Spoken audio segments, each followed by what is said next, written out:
Assalamualaikum, apa kabar teman-teman semua? Semoga sehat selalu ya. Nah, pada video kali ini teman-teman ya. Jadi di sini ada yang komentar ya. Bekas infus saya sudah 2 minggu masih biru kehitaman. Kalau ditekan pelan itu pun sakit. Susternya mungkin baru belajar pasang infus. Baru ditusuk sakitnya minta ampun, dicari-cari pula uratnya maju mundur. Sampai saya kagak tahan akhirnya dicabut. Langsung biru, lebam dan bengkak. Pindah lagi ditusuk di tempat lain. Untung bisa. Beberapa kali dirawat saya diinfus, baru kali ini pasang infusnya ampun. Kali ini diinfus cuma gara-gara cacar air pakai rawat inap pula ya.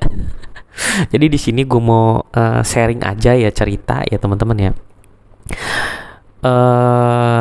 Ini karena gue bacanya ini persepsi gue ya, sebenarnya gue nggak tahu pasti ya, karena gue juga nggak nanya ke yang komentar ini kan ya. Jadi teman-teman ya, kalau pasang infus itu susah, itu tuh ada sebabnya biasanya ya. Pertama mungkin bisa juga ya yang masang itu masih baru ya.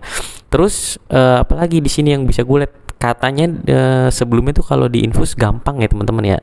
Nah, yang jadi pertanyaan gue di sini, dia tuh cacar tapi sampai dirawat. Biasanya orang cacar itu jarang dirawat ya teman-teman ya, setahu gue. Gue juga dulu cacar nggak dirawat ya, cuman bedak-bedakan ya kan, pakai bedak ya, terus ya mandi, terus nggak boleh dipecahin gitu kan, di rumah aja nggak sampai dirawat. Nah, kenapa ini sampai dirawat ya? Ya mungkin dugaan gue, ini tuh pasiennya demam dan terlihat dehidrasi teman-teman ya. Jadi kalau dehidrasi, pembuluh darah itu, vena itu teman-teman, itu tuh dia akan mengecil dan sulit untuk dipasang infus teman-teman ya. Jadi seperti itu. Jadi dugaan gue pasien ini dehidrasi ya, terus juga pas diinfus tuh nggak dapet ya. Ini memang sangat mungkin terjadi karena memang orang dehidrasi itu nginfusnya susah, apalagi kalau udah bayi ya kan. Dehidrasi ya itu susahnya naujubillah teman-teman. Apalagi ya, orangnya gemuk, venanya nggak kelihatan.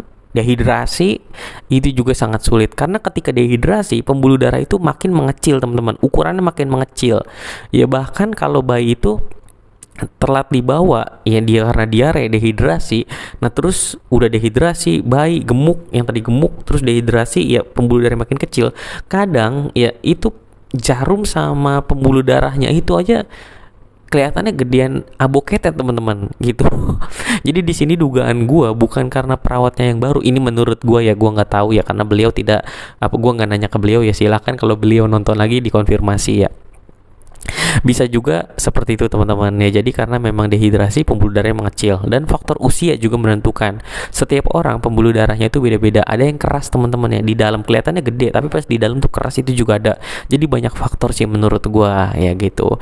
Mungkin itu sih yang gue bisa sharing, pengalaman gua, pengetahuan gua. Sekian informasinya kali ini. Sampai ketemu lagi di video selanjutnya. Wassalamualaikum warahmatullahi wabarakatuh.